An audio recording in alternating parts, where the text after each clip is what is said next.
Ang senakulo, tradisyonal na dula na tinatanghal tuwing mahal na araw.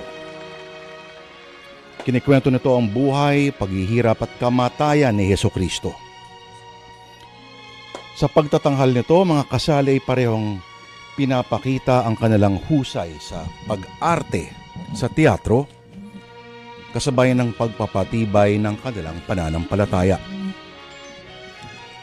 Sagrado, tradisyonal, seryoso ang tono. Walang anumang puwang para sa anumang personal na pagbabago sa naratibo. Dahil ito ang kwento ng buhay, pagpapasakit, kamatayan at muling pagkabuhay ni Hesukristo.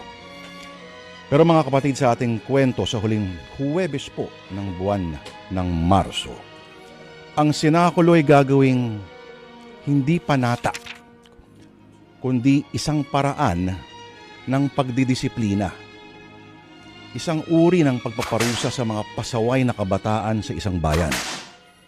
Mga batang nasa bungad na ng landas na pariwara.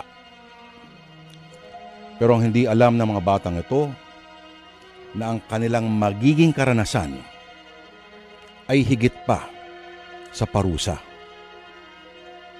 Maaring kabaligtaran pa pala. Kung paano ang senakulo ay magiging salamin ng mga buhay nila, mga kapatid.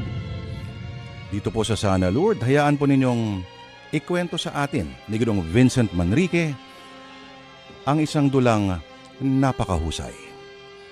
Nood na po tayo, mga kapatid, sa entablado ng buhay.